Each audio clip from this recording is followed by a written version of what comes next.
നല്ലതായിരുന്നു. അവർ ഇന്റർവ്യൂസിലൊക്കെ പറഞ്ഞ പോലെ തന്നെ നല്ല ത്രില്ലിംഗ് ആയിട്ടുണ്ടായിരുന്നു. സൂപ്പർ ആയിരുന്നു. അവര് ഇന്റർവ്യൂല് പറഞ്ഞ എങ്ങനെയാണ് അങ്ങനെ തന്നെ ഉണ്ട്. അത് മൂവി കണ്ടാൽ മനസ്സിലാവും. അത് സ്പോയിലറാണ്. നിങ്ങൾ മൂവി കണ്ടാൽ മനസ്സിലാവും. അത് കോമഡി അല്ല. ഇടലാൻ പടം ഒറ്റ കോമഡി അല്ല. ഇത് ഫാമിലിയാണ്, ഫാമിലി ഫിലിമാണ്, ഒപ്പം ത്രില്ലറാണ്. അസാധ്യ ത്രില്ലർ. ബേസിൽ ഓൾമോസ്റ്റ് നമുക്ക് എപ്പോഴും ഉള്ള ബേസിലിന്റെ ആ ഒരു നമ്മളെ പ്രഡിക്ഷൻ വന്നിട്ടുണ്ട്. പക്ഷെ പ്രെഡിക്റ്റ് ചെയ്യാൻ കഴിയാത്ത രീതിയിൽ നസ്രിയ വളരെ നന്നായിട്ട് നസ്രിയുടെ തിരിച്ചുവരവെന്ന് പറഞ്ഞാൽ ഒരു രക്ഷയില്ല. കാരണം ഇപ്പം വൺ മാൻ ഷോയിൽ ഇപ്പം നമ്മുടെ നയൻതാരയൊക്കെ ചെയ്യുന്നുണ്ടല്ലോ, അത്ര ഒറ്റയാൻ കഥാപാത്രം.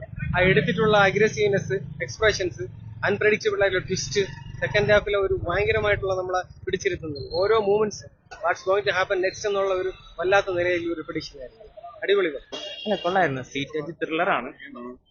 പിന്നെ പടം വേറെ അങ്ങനെ പ്രത്യേകിച്ച് പറയാനില്ല. പക്ഷേ സസ്പെൻസ് ഉണ്ട്, ലാസ്റ്റ് ക്ലൈമാക്സ് സസ്പെൻസ് ഉണ്ട്. പിന്നെ വേറെ എടുത്തു പറയാൻ കോമഡീസ് ഒക്കെ ആണെങ്കിൽ ഇടയ്ക്കിടയ്ക്കൊക്കെ ഉള്ളൂ. ഇത് എന്താ പറയാ, നമുക്ക് പ്രെഡിക്റ്റബിൾ അല്ല, സ്റ്റോറി ഒട്ടും പ്രെഡിക്റ്റബിൾ അല്ല. നല്ല എൻഗേജിങ് ആണ്. നല്ല സിനിമയായിരുന്നു. പ്രതീക്ഷിക്കാത്ത ക്ലൈമാക്സ് ആണ്. നല്ല മൂവിയായിരുന്നു. സെക്കൻഡ് ഹാഫ് ആണ് എനിക്ക് കുറച്ചുകൂടെ ഇഷ്ടപ്പെട്ടത്. ബേസിലിന്റെയും നസ്രിയുടെ ആ ഒരു കോംബോ നല്ല വർക്കിംഗ് ആണ്. ഇല്ല, അത്ര ലാഗൊന്നുമില്ല. ക്യൂരിയസ് ആയിട്ടിരുന്ന് കാണാൻ പറ്റുന്ന ഒരു ട്രെയിലറൊക്കെ കണ്ടപ്പോ ഇവരുടെ രണ്ടുപേരെ കോംബോ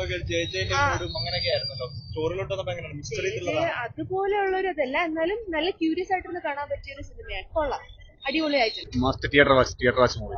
സെക്കൻഡ് ഹാഫ് വേറെ level. Must theatre watch, must demand ചെയ്യുന്ന ഫുൾ ആക്ടിംഗ് എല്ലാം സൂപ്പർ ആയിട്ടുണ്ട്. സ്റ്റോറി വേറെ ലെവൽ. മുംബൈ പോലീസ് പോലത്തെ അത്രയും ത്രില്ലറായിട്ടുള്ളൊരു നല്ലൊരു thriller, super thriller. Humour, first half humour plus thrilling രണ്ടും ഒരേപോലെ ഇതായിട്ട് പോകുന്നുണ്ട്.